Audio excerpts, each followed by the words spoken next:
సునాదస్వరము June 17.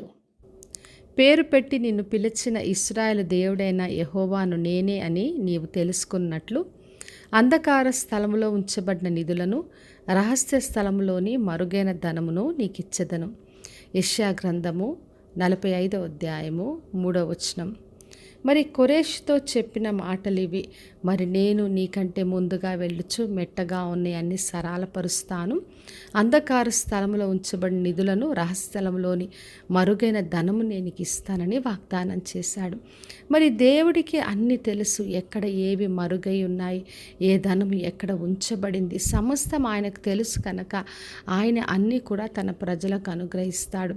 ఎందుకంటే ఆయనే గొప్ప దేవుడు.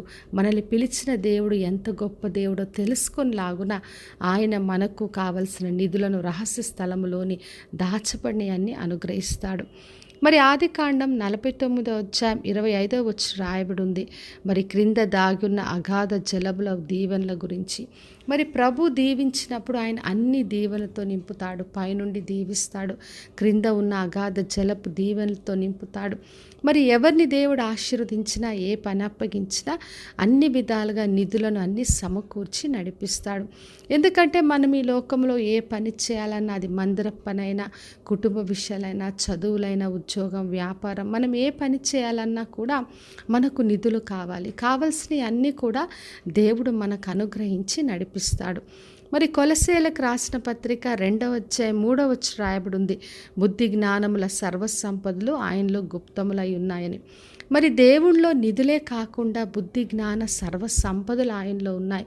మరి మనము ఏ పని ఎలా చేయాలి, ఏ పనిలో మనకు లాభం ఉంటుంది, ఏ పని చేయడం ద్వారా దేవునికి మహిమకరంగా ఉంటుంది, మరి చదువులే కానీ మన ఉద్యోగాలు, వ్యాపారాలు అన్నిటికి కావలసిన జ్ఞానము ఆయన మనకు అనుగ్రహించే దేవుడు. కాబట్టి నా ప్రియ సహోదరి సహోదర, ఏ విషయంలో అవసరత ఉన్నా అధైర్యపడొద్దు. దేవుడు మనకు తన రహస్య ధననిధులు అనుగ్రహిస్తాడు. అంధకారంలో దాచబడిన మరుగైన ధనమునిచ్చే దేవుడు. కాబట్టి విశ్వాసంతో ఆయనను ఆశ్రయిద్దాం. అది మందిర పనైనా, ఏ పనైనా మన దేవుడు మనకు సమృద్ధిగా ఇచ్చే దేవుడు.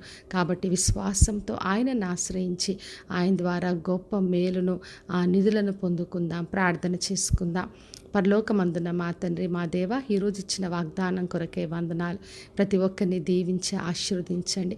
ప్రభువా, మీరే గొప్ప దేవుడు అని తెలుసుకొనిలాగున తండ్రి అందరికీ ఆ నిధులను ఆ రహస్య స్థలంలో దాచబడినవన్నీ కూడా అనుగ్రహించి ప్రతి పనిలో తోడుగా ఉండి నడిపించమని యేసు నామములో అడిగి వేడుకొంచున్నాను తండ్రి, ఆమేన్. ఈ శుభవచనము వినుచున్న ప్రతి ఒక్కరి జీవితంలో నెరవేర్చబడునుగాక. నేను మీ ప్రియ సహోదరి మంజులాచరణ్.